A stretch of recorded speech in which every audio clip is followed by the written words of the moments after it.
Hello friends, welcome to ટેમ્બોસ kitchen. આજે આપણે એકદમ ડિલિશિયસ રેસીપી બનાવવાની છે, એટલે કે ચોકલેટ કેક બનાવવાની છે. આજે હું ચોકલેટ કેક તમને વિધાઉટ ઓવન, એટલે કે ઓવન વગર, ઈંડા વગર કે કોઈ ક્રીમનો યુઝ કર્યા વગર જ આપણે આજે કેક બનાવવાની છે. આ કેકની રેસીપી એકદમ ઇઝી છે અને જલ્દી બની જાય છે અને બધા જ બનાવી શકે છે આ કેક. તો ચાલો જોઈ લઈએ કેવી રીતે બનાવીશું ચોકલેટ કેક.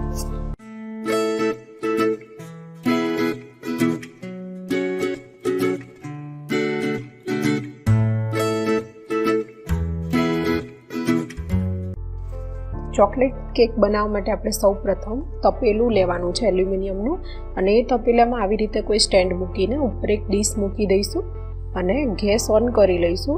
આપણે ગેસ એકદમ મીડિયમ રાખવાનો છે અને મીડિયમ ગેસે આપણે તપેલાને પ્રીહીટ કરવાનું છે. જેમ કે આપણે ઓવનને પ્રીહીટ કરીએ છીએ એવી રીતે આપણે તપેલાને પ્રીહીટ કરીશું. 10 મિનિટ માટે આપણે એને ગરમ થવા દઈશું. તો ચોકલેટ કેક બનાવી લઈશું આપણે. ચોકલેટ કેક બનાવવા માટે મેં અહીંયા તેલ લીધું છે, 1/3 કપ તેલ લેવાનું છે અને એમએલમાં 75 ml તેલ લેવાનું છે. કુકિંગ ઓઇલ લીધું છે, જે આપણે નોર્મલ યુઝ કરતા હોય એ તેલ લીધું છે. એમાં આપણે દહીં એડ કરવાનું છે. મેં અહીંયા 1/2 કપ દહીં લીધું છે અને ગ્રામમાં મેઝર કરીએ તો 100 ગ્રામ દહીં લીધું છે.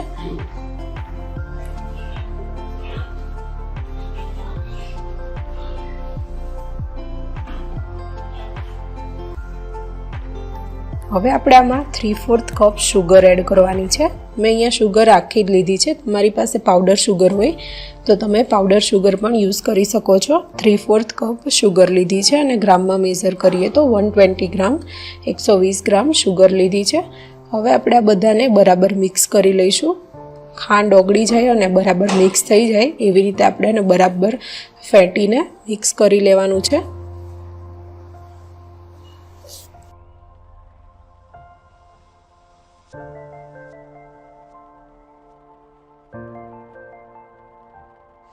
હવે આપણે આમાં વેનીલા એસેન્સ એડ કરવાનું છે. મેં અહીંયા લગભગ 4 થી 5 ટીપા જેટલું વેનીલા એસેન્સ એડ કર્યું છે. વેનીલા એસેન્સ એકદમ ઓછું જ યુઝ કરવાનું છે અને જો વેનીલા એસેન્સ ના હોય તો તમે એડ ના કરો તો પણ ચાલે, ઓપ્શનલ છે. હવે આપણે એને બરાબર મિક્સ કરી લઈશું.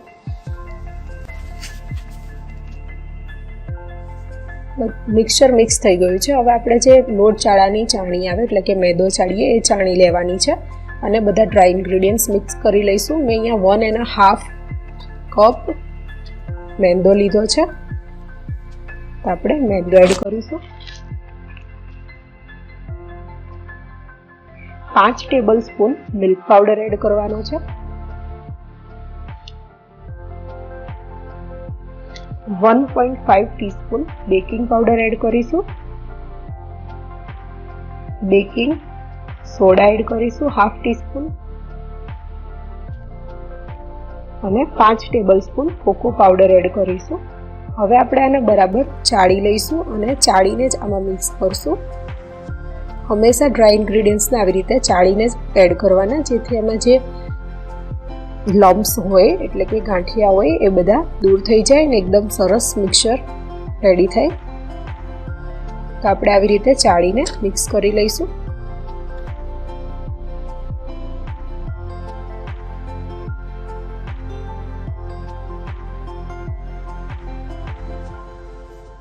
તો હવે આપણે આને બરાબર મિક્સ કરી લઈશું.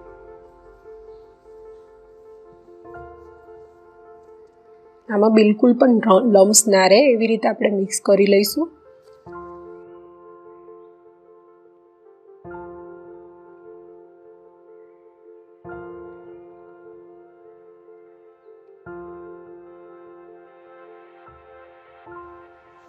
હવે આપણે આમાં 1/2 કપ રૂમ ટેમ્પરેચર ઉપર હોય એવું દૂધ લેવાનું છે, એટલે કે ગરમ નથી લેવાનું કે બહુ ઠંડુ પણ નથી લેવાનું. રૂમ ટેમ્પરેચર ઉપર હોય એવું દૂધ લઈશું અને આપણે એને એક સાથે એડ નથી કરવાનું, ધીરે ધીરે એડ કરતા જઈશું અને મિક્સ કરતા જઈશું મિક્સચરને. તો આપણે આવી રીતે બરાબર મિક્સ કરીશું અને દૂધ એડ કરતા જઈશું.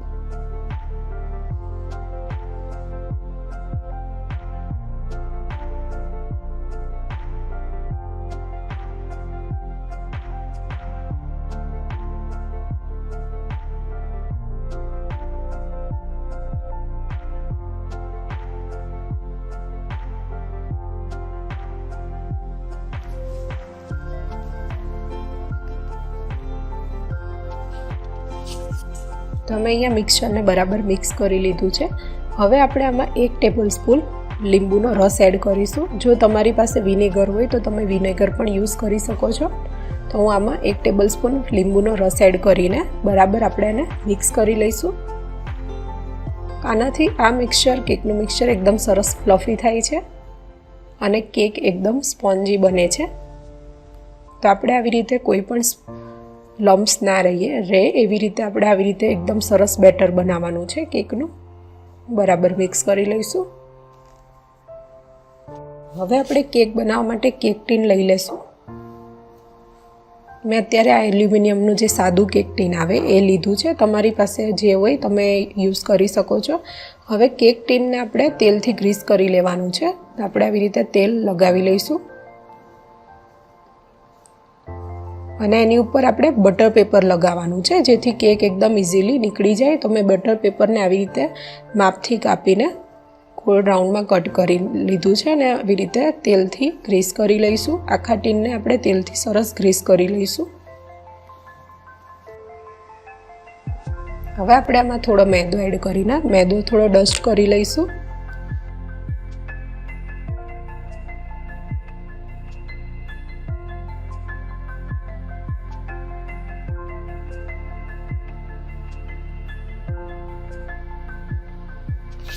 તો આપણું કેક ટીન રેડી થઈ ગયું છે. હવે જે આપણે કેકનું બેટર બનાવ્યું હતું એ આપણે આમાં એડ કરી લઈશું.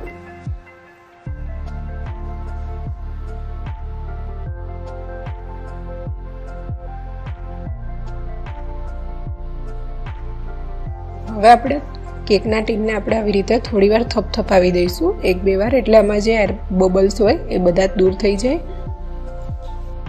તો આપણે તપેલાને 10 મિનિટ પ્રીહીટ કરવા મૂક્યું હતું. તો આપણે એને હવે ઢાંકણું ખોલી લઈશું ઉપરથી અને કેક ટીનને આ પ્લેટ ઉપર મૂકી દઈશું.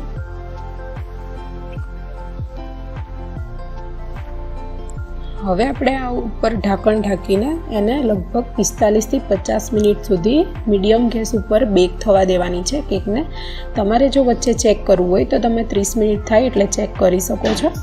કેકને વારંવાર ચેક નહીં કરવાની, નહીંતર એ સારી નહીં બને. તો આપણે એને 45 થી 50 મિનિટ સુધી મીડિયમ ગેસ ઉપર બેક થવા દઈશું. લગભગ 45 મિનિટ જેવું થઈ ગયું છે અને આપણે આ કેકને ચેક કરી લઈશું. તો આપણે આ ઢાંકણ લઈ લઈશું અને કેકને ચેક કરી લઈશું. તો તમે જોઈ શકો છો કેક ઉપર એકદમ સરસ ક્રેક આવી ગઈ છે. એના ઉપરથી જ ખ્યાલ આવી જાય છે કે કેક એકદમ સરસ બેક થઈ છે. તો આપણે આ ચપ્પુ અંદર નાખીને જોઈ લઈશું કે કેક બેક થઈ છે કે નહીં. તો ચપ્પુ એકદમ સરસ ક્લીન નીકળે છે, એટલે કે કેક આપણી સરસ બેક થઈ ગઈ છે. તો હવે આપણે ગેસ ઓફ કરી લઈશું અને કેક ટીનને બહાર કાઢીને બરાબર ઠંડી થવા દઈશું.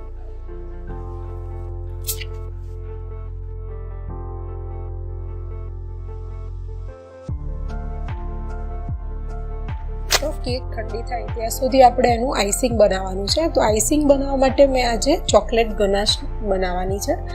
આજે આપણે કોઈ વિપિંગ ક્રીમનો કે કોઈ પણ ક્રીમનો ઉપયોગ કર્યા વગર જ આઈસિંગ બનાવવાનું છે. તો આઈસિંગ બનાવવા માટે આપણે સૌપ્રથમ ચોકલેટ ગનાશ બનાવવાની છે. તો ચોકલેટ ગનાશ બનાવવા માટે મેં અહીંયા તપેલીમાં પાણી ગરમ કરવા મૂકી દીધું હતું અને એની ઉપર આવી રીતે કોઈ બીજું વાસણ લઈ લેવાનું અને એમાં મેં ડાર્ક ચોકલેટ લીધી છે. લગભગ 300 ગ્રામ જેટલી એકદમ ઝીણા કટકા કરીને ડાર્ક ચોકલેટ લઈ લીધી છે.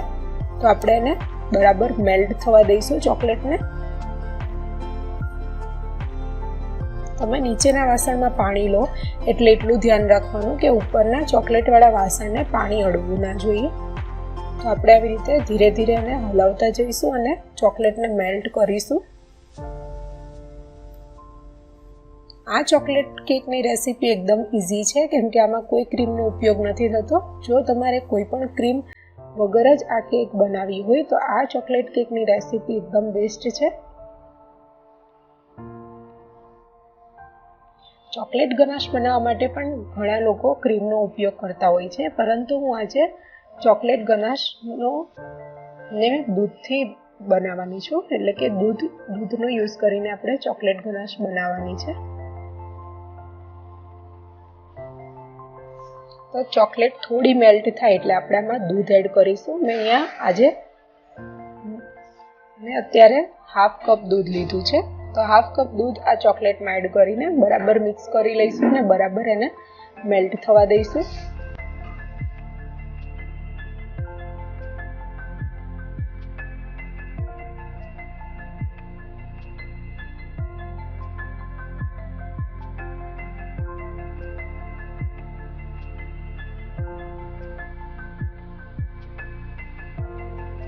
આપણે ચોકલેટને એકદમ સરસ મેલ્ટ કરવાની છે. એમાં ચોકલેટ એક પણ ચોકલેટ આખી ના રહેવી જોઈએ, એવી રીતે આપણે ચોકલેટને મેલ્ટ કરીશું.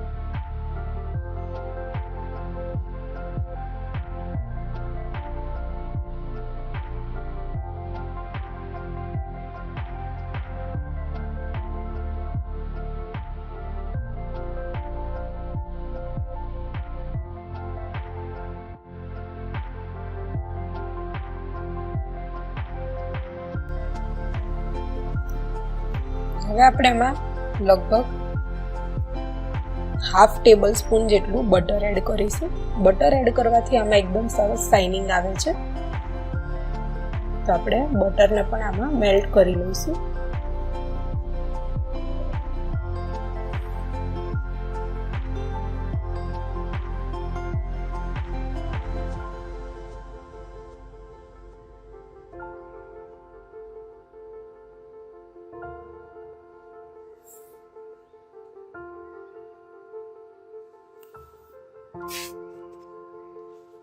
આપણી ચોકલેટ ગનાશ રેડી થઈ ગઈ છે. હવે આપણે બાઉલને નીચે ઉતારી લઈશું અને એકદમ સરસ રૂમ ટેમ્પરેચર ઉપર ઠંડુ થવા દઈશું.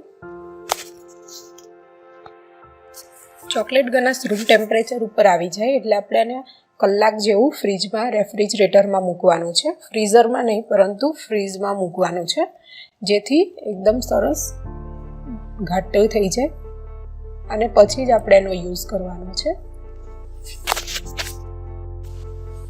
તો કેક થોડી ઠંડી થઈ ગઈ છે, તો આપણે એને ટીનમાંથી બહાર કાઢી લઈશું.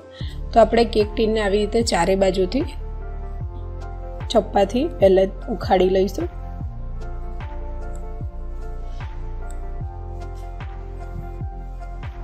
તો તમે જોઈ શકો છો એકદમ ઇઝીલી કેક નીકળી ગઈ છે અને કેક એકદમ સરસ સ્પોન્જી બની છે.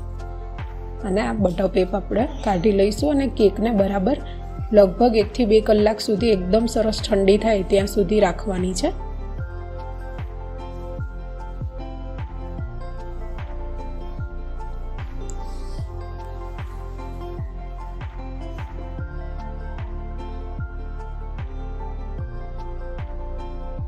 તો ઉપર આપણે એક કોટનનું કપડું ઢાંકી દેવાનું, જેથી કેક ઠંડી થાય તો ડ્રાય ના થઈ જાય અને મોઇસ્ટ જ રહે. તો આપણે કેકને એકદમ સરસ ઠંડી થવા દઈશું.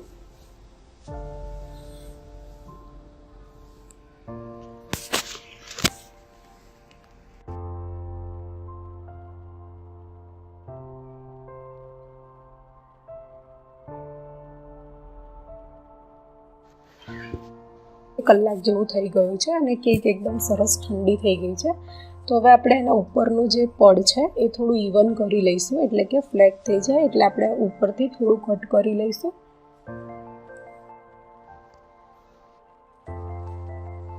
તો કેકને મેં ઉપરથી કટ કરી લીધી છે. હવે અહીંયા ઓરસિયો લીધો છે. જો તમારી પાસે કેક રોટેટર હોય તો તમે કેક રોટેટર લઈને ઉપર કેક બોર્ડ મૂકવાનું, અને કેક બોર્ડ ઉપર મેં થોડું ગનાશ લગાવી દીધું છે. હવે આપણે કેકને આ કેક બોર્ડ ઉપર મૂકી દઈશું.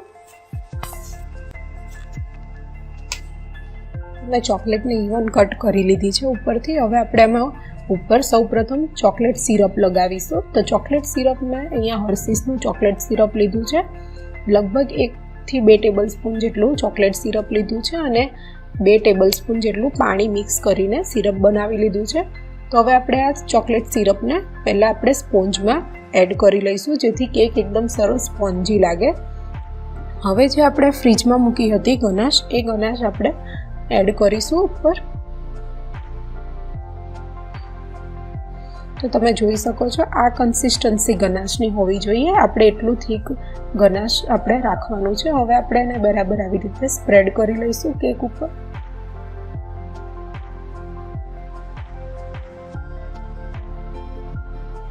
આપણે કેકને બરાબર ઇવન સ્પ્રેડ કરવાનું છે.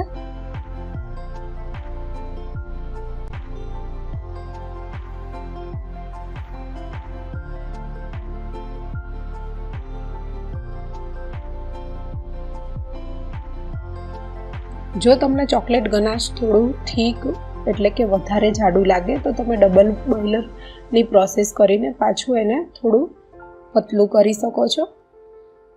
અને જો બહુ પતલું લાગે તો તમે એને ફ્રીજમાં થોડી વાર રાખીને પછી એનું આઈસિંગ કરવાનું. આપણે આવી રીતે નાઈફની મદદથી એકદમ સરસ ઇવન સ્પ્રેડ કરી લઈશું.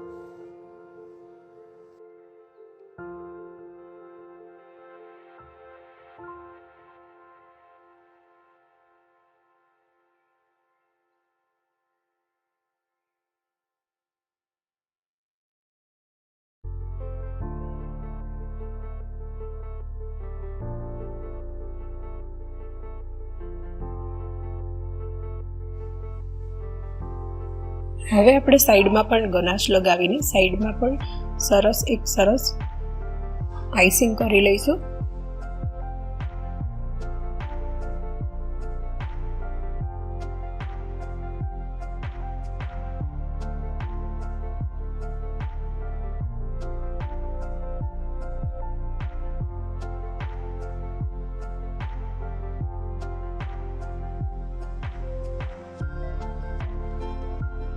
તો મેં કેકને બધી બાજુ એક સરસ ગનાશ લગાવી દીધું છે. તો હવે આપણે કેકને એવું હોય, જો તમને ગનાશ થોડું લૂઝ લાગતું હોય તો તમે થોડીવાર એને ફ્રીજમાં મૂકીને પછી આવી રીતે એને એક સરખું સરસ ઇવન કરી લેવાનું. તો કેકને મેં થોડીવાર ફ્રીજમાં સેટ થવા મૂકી દીધી હતી અને એકદમ સરસ સેટ થઈ ગઈ છે. તો હવે આપણે કેક ઉપર સરસ ડેકોરેશન કરી લઈશું. તો ડેકોરેશન કરવા માટે મેં અહીંયા નોર્મલ જે આપણે ફોક આવે એટલે કે કાંટાવાળી ચમચી આવે એ લઈ લીધી છે. તો આપણે ચમચીથી સૌપ્રથમ આપણે ઊભો કાપો કરી લઈશું અને પછી આવી રીતે આડા કાપા કરવાના છે. પણ તમે જેટલી વાર આ ચમચીનો યુઝ કરો એટલે કે જેટલી વાર તમે ડિઝાઇન કરો એટલી વાર આ કપડાથી એને લૂછતા રહેવાનું, જેથી ડિઝાઇન એકદમ સરસ બને. તો આવી રીતે આડા કાપા કરી લઈશું. ફરીથી આપણે આવી રીતે ઊભો કાપો કરીશું. આ ડિઝાઇન કરવી એકદમ સિમ્પલ છે અને કોઈ પણને આ ડિઝાઇન કરતાં આવડી જાય. તો જો કોઈને નોઝલથી કેક ઉપર ડેકોરેશન કરતાં ન ફાવે તો આવી રીતે કેકનું ડેકોરેશન કરી શકાય છે અને એકદમ સરસ ફટાફટ પણ થઈ જાય છે આ ડેકોરેશન, અને બાળકોને પણ ખૂબ જ પસંદ આવશે આવું કરશો તો. આવી રીતે ઊભો કાપો કરી લઈશું અને ફરીથી આડા કાપા કરી લઈશું. આ કેક ખાવામાં એકદમ સ્પોન્જી બને છે અને ડિલિશિયસ લાગે છે. ટેસ્ટમાં પણ ખૂબ જ સરસ લાગે છે અને એકદમ ઇઝી અને સિમ્પલ રીત છે આ કેક બનાવવાની. આમાં કોઈ પણ ક્રીમનો યુઝ નથી થતો અને નોર્મલ આપણે ચોકલેટથી જ આનું આઈસિંગ કરી શકીએ છીએ. તો આ કેકની રેસીપી તમે પણ ઘરે જરૂરથી ટ્રાય કરજો.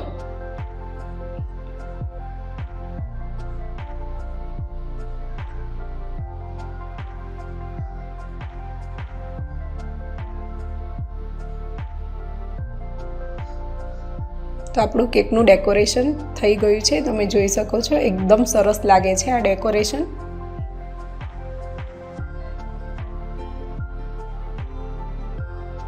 તો આપણી આ કેક બનીને રેડી થઈ ગઈ છે. તમને આ કેકની રેસીપી કેવી લાગી એ કમેન્ટ કરીને જરૂરથી જણાવજો અને આ રેસીપી ઘરે જરૂરથી ટ્રાય કરજો. જો આવી જ તમને મારી નવી રેસીપીઓ જોવી હોય તો મારી ચેનલને સબસ્ક્રાઈબ કરો અને બાજુમાં આપેલા બેલ આઇકન પર ક્લિક કરો, જેથી તમને મારી બધી જ રેસીપીઓ વિશેનું નોટિફિકેશન મળતું રહે. ફરીથી મળીશું એક નવી રેસીપી સાથે. ત્યાં સુધી આવજો.